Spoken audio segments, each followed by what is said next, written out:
नमस्कार। आधुनिक विश्व के इतिहास में आपका पुनः स्वागत है। आज हम अमेरिका के स्वतंत्रता संग्राम की कड़ी में तीसरा भाग लेके आए हैं और आज हम अमेरिका के स्वतंत्रता संग्राम के लिए जो निर्धारक कारक थे उन कारकों को आगे बढ़ाते हुए कुछ अन्य महत्वपूर्ण कारकों का या कारणों का अध्ययन करेंगे। पिछले टॉपिक में हमने एक बहुत ही महत्वपूर्ण कारण का अध्ययन किया था और वह था सप्तवर्षीय युद्ध। ये सप्तवर्षीय युद्ध ही था जिसके कारण हुई आर्थिक हानि की भरपाई करने के लिए ब्रिटेन ने अमेरिका की तरफ देखना प्रारंभ किया और अब उसने अमेरिका से राजस्व प्राप्त करने के लिए जो कानून थे उन कानूनों को कड़ाई से लागू करने का प्रयास किया और वहाँ से अधिक राजस्व प्राप्त हो इस प्रकार के कार्य करना उन्होंने प्रारंभ किया। अमेरिका की क्रांति के कारणों में छठा कारण था उपनिवेशों का आर्थिक शोषण। यहाँ पर एक शब्द बार बार आ रहा है, उपनिवेश। इस टॉपिक के अंतर्गत जहाँ पर भी उपनिवेश शब्द का प्रयोग हुआ है उसका अर्थ अमेरिका है। अतः उपनिवेश और अमेरिका को आप समानांतर समझें। तो छठा पॉइंट, उपनिवेशों का आर्थिक शोषण।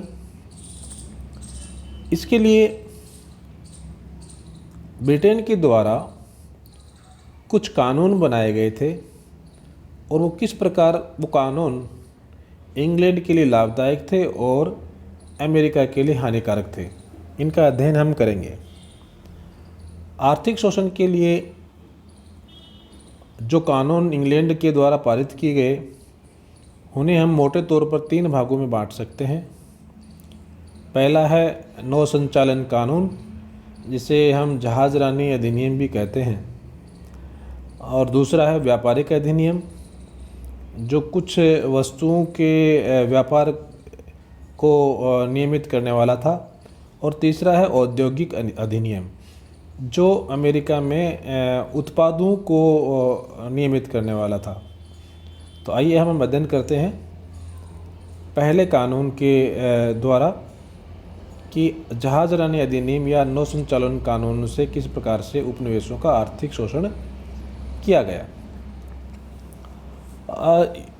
जहाजरानी अधिनियम, जिन्हें हम नौ संचालन कानून भी कहते हैं, इंग्लैंड के द्वारा पारित किए गए ऐसे कानून थे जिनके द्वारा अमेरिका में होने वाले व्यापार को ब्रिटिश हितों के संवर्धन के लिए नियमित किया गया था। बहुत सारे कानून इसमें पारित किए गए जिनके अंतर्गत ये व्यवस्था की गई कि अमेरिका के साथ जितना भी व्यापार होगा, जो भी व्यापार होगा, वह व्यापार केवल इंग्लैंड, आयरलैंड या उपनिवेशों के जहाज़ों के द्वारा ही हो सकता था। अर्थात जो भी सामग्री आएगी वह सामग्री इन 3 प्रकार के देशों, इंग्लैंड, आयरलैंड और उपनिवेशों का मतलब है कि अमेरिका की जितनी बस्तियां थी अमेरिका के जहाज़ों के द्वारा ही किया जा सकता था। यहाँ पर आप ये ध्यान रखिएगा कि अमेरिका के जो उपनिवेश थे वो जहाजरानी यानी जहाज़ों के निर्माण के मामले में उस समय तक कोई ज़्यादा अच्छे नहीं थे। उनके जहाज़ बहुत छोटे थे, बड़े बड़े जहाज़ भी नहीं थे और ना ही उनकी संख्या भी ज़्यादा थी। दूसरी तरफ आयरलैंड एक प्रकार से इंग्लैंड का ही एक कृपापात्र देश था, यानी एक प्रकार से आप समझ लीजिएगा कि इंग्लैंड आयरलैंड के ऊपर इंग्लैंड का ही प्रभुत्व था। तो मोटे रूप में हम ये बच गए इंग्लैंड कि इंग्लैंड के जहाज़ों के द्वारा ही व्यापार होना था, क्योंकि इसी के पास जहाज़रानी का बेड़ा अच्छा था। और इस कानून से एक फ़ायदा ये हुआ इंग्लैंड को कि इंग्लैंड में जहाज़ निर्माण के उद्योग का बड़ा विकास हुआ और पोत निर्माण उद्योग जिसके हम कहते हैं उसका अच्छा खासा विकास हुआ, लोगों को रोज़गार मिला और इंग्लैंड को इससे फ़ायदा हुआ। इन कानूनों के अंतर्गत एक और व्यवस्था भी की गई थी। सभी प्रकार के जो कच्चे माल थे जिनकी ज़रूरत इंग्लैंड को होती थी, वह सारा कच्चा माल, चाहे उसमें वस्तुएं कोई भी हों, उपनिवेशों से निर्यात करने के लिए सबसे पहले इंग्लैंड के बंदरगाहों पे आएगा, अर्थात वो इंग्लैंड आएगा। और इंग्लैंड में आने का मतलब है कि इंग्लैंड में वो आएगा तो आने की ड्यूटी लगेगी और वहाँ से फिर वापस जाएगा तो वापस जाने की ड्यूटी लगेगी। और इस प्रकार से इंग्लैंड को बैठे बैठाए ही आराम से चुंगी के द्वारा अच्छा खासा राजस्व प्राप्त हो जाएगा। ये व्यवस्था इसके द्वारा की गई। चाहे अमेरिका के पास में स्थित कोई राष्ट्र में ही कोई सामान का निर्यात किया जाना हो, वह पहले इंग्लैंड जाएगा और इंग्लैंड से वापस घूमकर वो उस राष्ट्र में जाएगा। तो इससे इंग्लैंड को ही फ़ायदा था, बाकी अमेरिका के लोगों को फ़ायदा इसलिए नहीं था क्योंकि इससे यातायात के लिए जो खर्चा था वो बढ़ जाता था और उसका सामग्री महंगी हो जाती थी।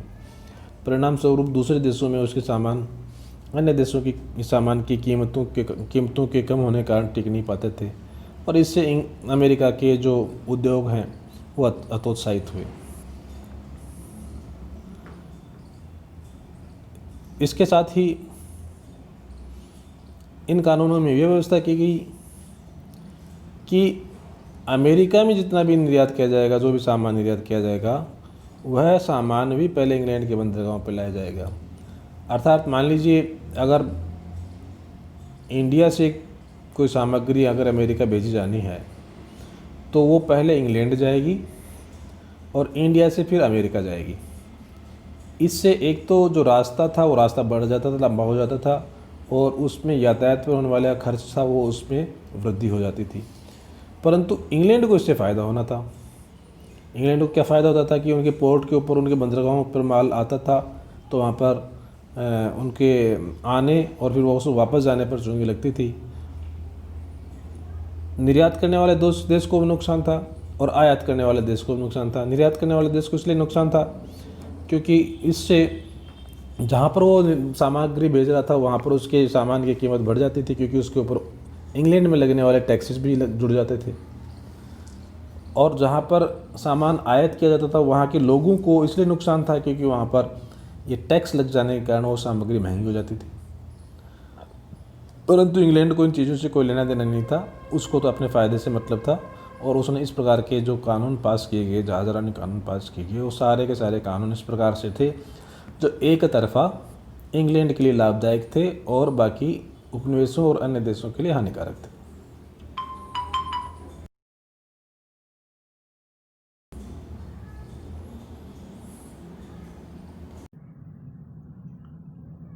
आर्थिक शोषण के रूप में जो दूसरा कानून था वो था व्यापारिक अधिनियम। ये इस प्रकार का अधिनियम था जो उपनिवेशों अर्थात अमेरिका में उत्पादित होने वाली कुछ खास वस्तु जिनकी ज़रूरत ब्रिटेन को बहुत ज़्यादा थी, उनके निर्यात को रेगुलेट करने वाला था, पर नियमित करने वाला था। इसके द्वारा चावल, लोहा, चमड़ा, तंबाकू, लकड़ी और जो नौसैनिक सामान था, नौसेना के काम आने वाला जो भी सामान था, उस सामान के लिए ये नियम बनाया गया कि यह सामान केवल और केवल ब्रिटेन को ही निर्यात किया जा सकता था। और इसमें यह भी नियम बनाया गया कि ये जो आयात निर्यात है, यानी इस सामान का आयात तो केवल ब्रिटेन में ही होगा, इसके अलावा और सामग्री का भी कोई अगर आयात या निर्यात किया जाएगा तो वह केवल और केवल ब्रिटेन के व्यापारियों द्वारा ही किया जा सकता है। इसमें अन्य कोई भी देश के व्यापारी शामिल नहीं हो सकते। इसका परिणाम क्या हुआ?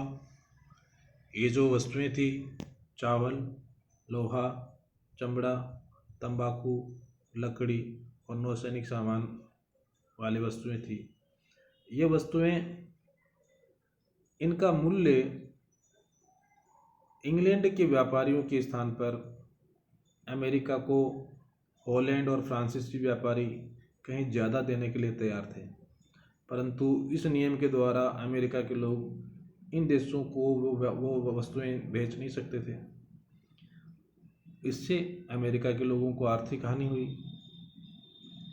दूसरा क्या नियम बनाया गया कि जो भी आयात और निर्यात होगा वो अंग्रेजी व्यापारियों के द्वारा ही हो सकता है,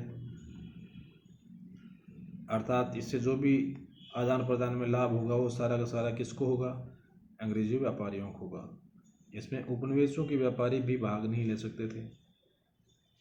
तो इस व्यापारिक अधिनियम के द्वारा भी ब्रिटेन ने उसकी रचना इस प्रकार से की जिससे उपनिवेशों को, तो इससे एक तरफा लाभ इंग्लैंड के लोगों को, इंग्लैंड को होने वाला था और हानि अमेरिका को होने वाली थी। इंग्लैंड ने जो ये महत्वपूर्ण 6 वस्तुएं थी, इन सब का आयात सुनिश्चित कर लिया इस अधिनियम के द्वारा, क्योंकि ये वह सामग्री थी जिसकी इंग्लैंड में भारी कमी थी और इसकी आपूर्ति उसने अमेरिका से सुनिश्चित कर ली। तो और इस प्रकार इन कानूनों के द्वारा अमेरिका को अपने राजस्व को नुकसान हुआ। तो ये अमेरिका के लोगों के लिए, तो यह अमेरिका के लोगों के लिए नुकसानदायक था और इंग्लैंड के लिए लाभदायक था। आर्थिक शोषण के रूप में एक और अगला अधिनियम जो था वो उद्योगों से संबंधित था, जिसे औद्योगिक अधिनियम कहा जाता है। इस अधिनियम के अंतर्गत अमेरिकी बस्तियों में लगने वाले उद्योगों पर प्रतिबंध लगाए गए। उदाहरण के लिए ब्रिटिश पार्लियामेंट ने एक अधिनियम के द्वारा 1689 ईस्वी में अमेरिका में बने ऊनी माल के निर्यात को प्रतिबंधित कर दिया, अर्थात अब अमेरिका अपने यहाँ ऊन से बने हुए किसी भी प्रकार की सामग्री का निर्यात नहीं कर सकता था। इससे अमेरिका में ऊन का अच्छा खासा उत्पादन होता था और उससे वहाँ पर लगने वाले सारे उद्योगों के ऊपर नकारात्मक असर पड़ा।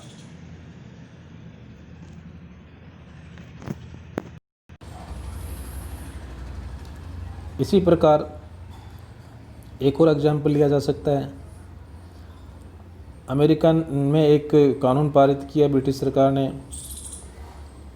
1732 ईस्वी में, और इसके द्वारा जो टोप बनते थे, टोपे जो जिसको हम हैट कहते हैं, उन हैट यानी टोपों के निर्यात के ऊपर भी पाबंदी लगा दी गई, चाहे वो पूरी तरह से तैयार टोपे हों चाहे आधे बने हुए अर्धनिर्मित हों।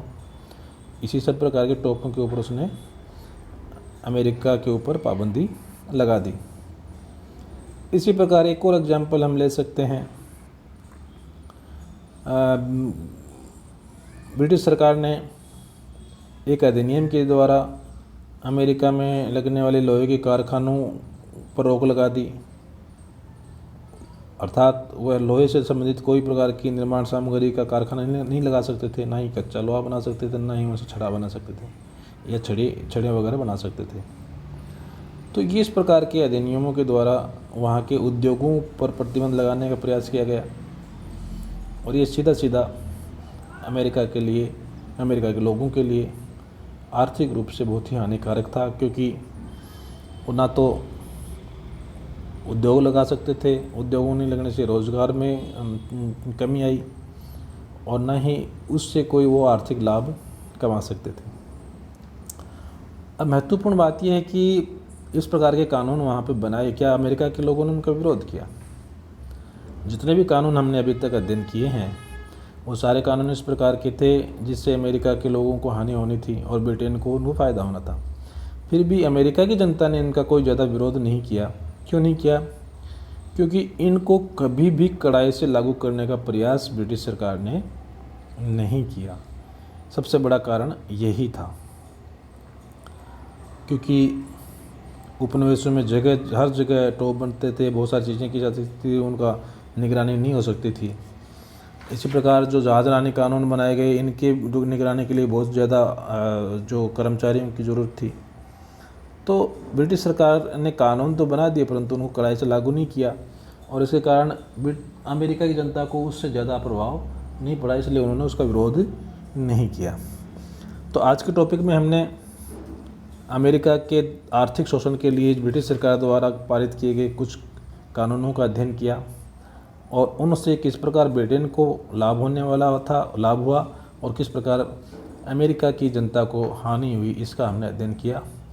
आशा है यह टॉपिक आपको अमेरिका की क्रांति को समझने में लिए सहयोगी रहा होगा। धन्यवाद।